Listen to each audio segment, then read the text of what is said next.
Ditreskrimsus Polda Jabar berhasil mengungkap kasus korupsi pembangunan lanjutan Gedung D, F dan G pada Rumah Sakit Al-Ihsan, Dinas Kesehatan Provinsi Jawa Barat. Kabid Humas Polda Jabar, Kombes Jules Abraham Abbas kepada awak media menyebut, tindak pidana korupsi terjadi pada proyek pembangunan lanjutan RS Al-Ihsan dengan sumber anggaran APBD tahun 2019. Proyek pembangunan lanjutan ini seharusnya selesai 75 hari kerja, dengan estimasi selesai pada tanggal 28 Desember tahun 2019.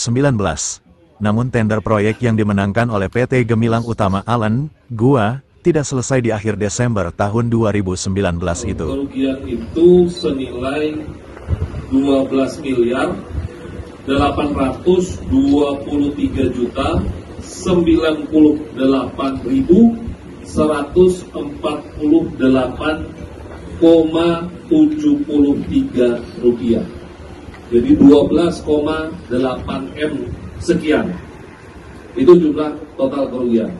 Dari total kerugian 12,8 M sekian, itu terdiri dari kerugian negara atas pembayaran progres pekerjaan kepada PT Gemilang Utama Allen selaku penyedia barang atau jasa disebabkan karena jumlah yang dibayarkan lebih besar dari volume fisik terpasang senilai 12 miliar 117 juta 444.970,85 rupiah atau kurang lebih 12,117 juta.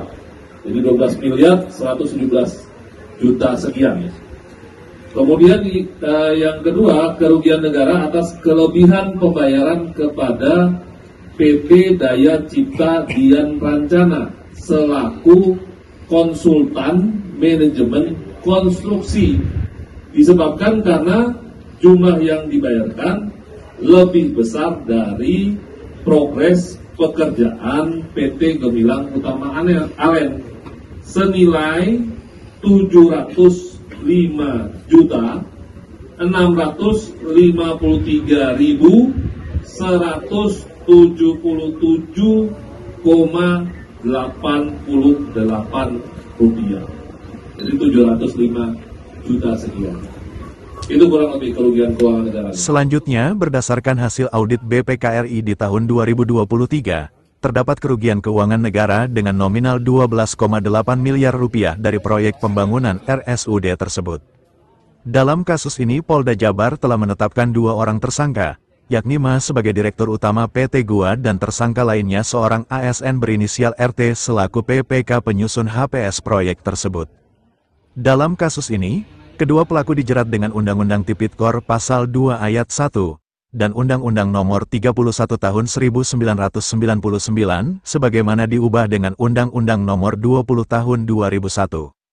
Pelaku juga diancam dengan Pasal 55 Ayat 1 pertama KUHP Junto Pasal 56 KUHP, dengan ancaman hukumannya yang dikenakan pidana penjara maksimal 12 tahun penjara. Sementara itu, Wadireskrimsus Polda Jabar, AKBP Maruli Pardede menambahkan, pihaknya telah memeriksa setidaknya 40 saksi-saksi dalam kasus ini. Maruli Pardede membenarkan jika RT berstatus ASN yang dalam kasus ini turut menerima suap bernilai ratusan juta. Tersangka RT selaku PPK menyusun HPS diduga tidak sesuai dengan Pasal 26 Perpres Nomor 16 Tahun 2018 di mana HPS tidak dihitung secara keahlian dan menggunakan data yang dapat dipertanggungjawabkan. Tersangka RT juga diduga telah menerima suap atau gratifikasi senilai 632 juta rupiah. Beber Maruli Pardede. Ditegaskan Maruli, saat ini pihaknya masih melakukan pengembangan dan tidak tertutup kemungkinan muncul tersangka baru dalam kasus korupsi ini. Tidak tertutup kemungkinan ada tersangka baru. Jadi, penyidik dalam hal ini benar-benar mendalami dan mensortir peran dari masing-masing, tegas Maruli.